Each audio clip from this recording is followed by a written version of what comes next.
All right, we are with Wendell Thaler today, and as part of our Mooresville 200 Bicentennial, we are interviewing Mooresvillians who have been here a long time. So, Wendell, from what you and I have talked about, you grew up in Michigan, is that correct? Yes, up in Middleville, Michigan. Okay, and you had a brother and two sisters, right? That's correct. Okay, so when you grew up in Michigan, before you came to Mooresville, you were in the service, is that correct? Yes, I was in the U.S. Coast Guard. Okay, for about what, 6, 7, or 8 years? About 8 years. 8 years, okay. And so when you moved here, you were already married?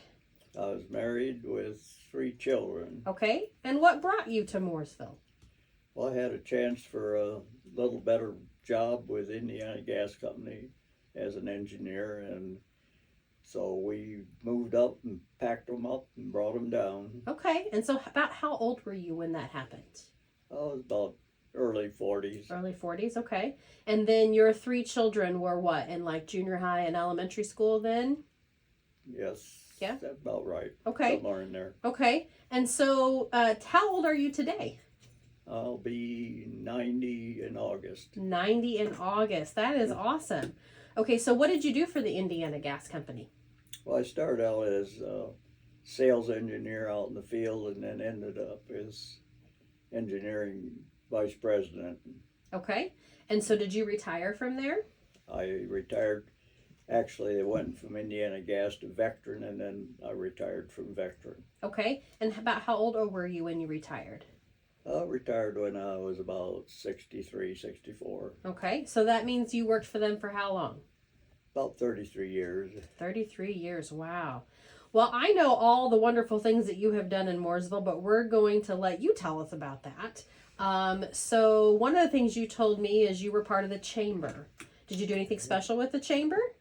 I ended up as president of chamber when Randy Haymaker and Bob Taylor and Herschel Coleman was in that area. Okay.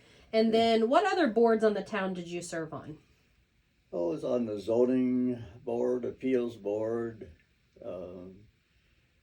let's see, in other town.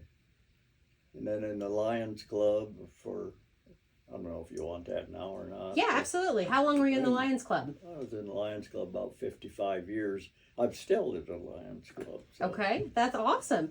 So with the Lions Club, they're really big about putting on Old Settlers.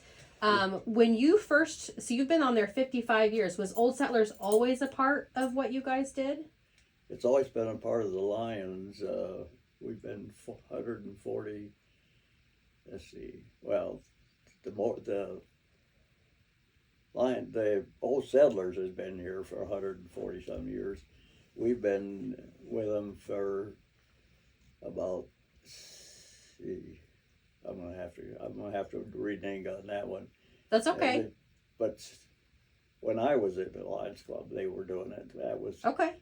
So they were doing it a few years before that. Okay, so were you a part of the big move? Part of the big booth. The big move when we moved locations for Old Settlers? Yes, we did a lot of study on that, and it just was getting too big for the old town park, and the facilities at the old town park were getting very bad shape. Sure. Like electrical, sewer. Okay. That makes sense. Now, you also have been a member of the Mooresville First United Methodist Church for a long time. Yes, I've been in the old church on Harrison Street, and then we decided to build a new church out on Indianapolis Road.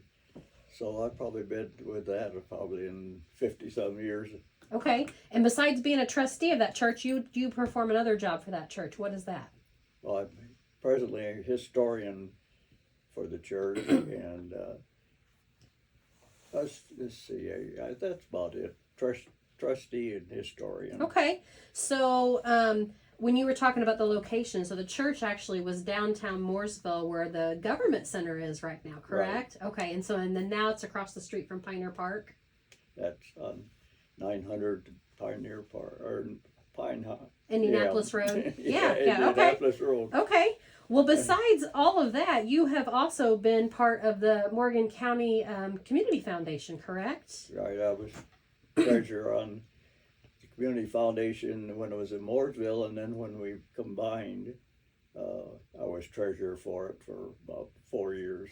Okay. Yeah, I saw that you got the Founders Award in 2017. And then you also were a Mooresvillian of the Year. Is that correct? I guess that's right. Okay. In 2003, if I'm correct on that, you were the 40th recipient of that award. That sounds about right. Were you surprised? I was surprised. Did they trick you in getting you there?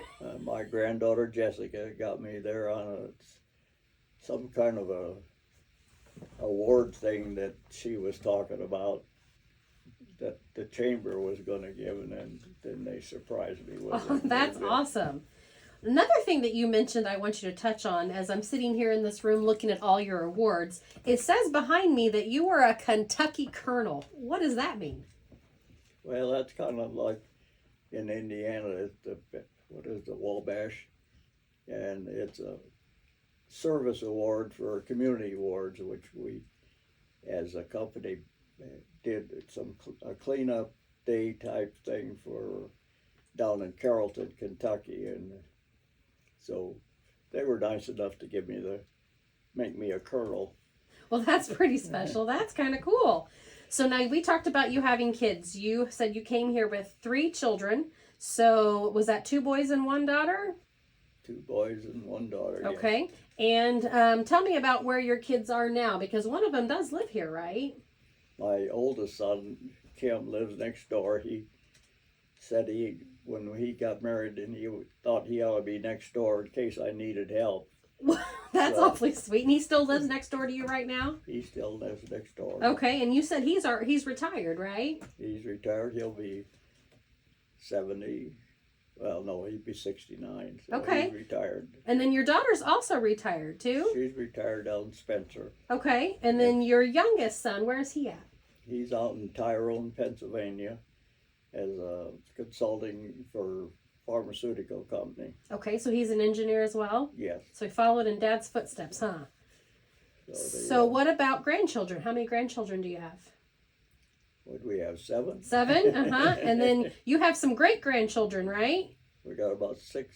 6. And what's your oldest great-grandchild? He'll be 21 this year. 21 this year. Wow, that is a long lineage. Well, something else we also talked about was how Mooresville was back when you were raising a family. You mentioned a story when you first moved here. You thought Mooresville was very friendly. Tell me about what gave you that first impression. Well, it just seemed like if you had any problem or anything, you could always ask your neighbor and that. When we first come in, the mover truck got stuck out in the drive, and our neighbor next door, he brought his tractor down and pulled us out, and then just going in and church-wise, and of course Gray's was here uptown at that time. Okay. Somewhere you took your family a lot? Yeah, we took them. Well, when we could afford to. Sure, sure. You also said you liked to go to the parks, and then the drive-in. The drive-in in Centerbrook was still there? Drive-in Centerbrook was there. Kids could play around while they watched the movie or didn't watch the movie. Okay, that still happens today. Sometimes they don't watch the movie. They still play around, don't they? That's right. So now we were talking about when you first came to Mooresville and your first impression. You mentioned that you were working for the United Way and you were doing a fund drive. What was that fund drive for? Fund drive was for the YMCA pool at the time, and I found out quite quickly that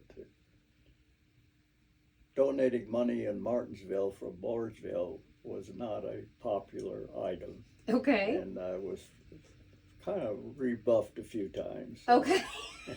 Nobody in Mooresville wanted to donate money for Martinsville stuff? They weren't too happy about it. Yeah, so that rivalry I'm learning through interviews have happened a lot in different areas. That's interesting.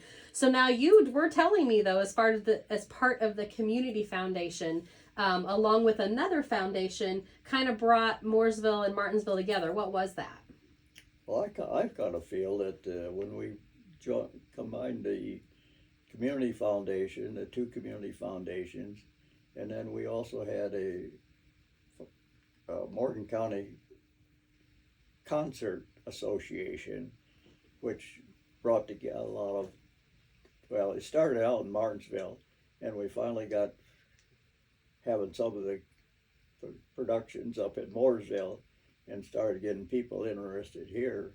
I think the two foundations helped a lot in bringing kind of a camaraderie to the two towns or two areas. And today now it's not quite the rivalry that I think Sure. as far as populace. And Gotcha. I think schools are still Yes, schools still do rival against each still other. That is rivalry. correct. Yeah. So now you mentioned a name to me about somebody who was a business owner in Mooresville that really helped grow Mooresville. Who is that person? Well, that was Herschel Coleman, and he was an insurance salesman. He was probably, when I was 40, he was probably about 60, but he was a hot wire fire type go Mooresville business wise, and we worked together to bring in General Shale and to get a area or industrial part area that they could grow in, and we'd go out and look at different properties, and I had to run to keep up with him. He was such a go guy.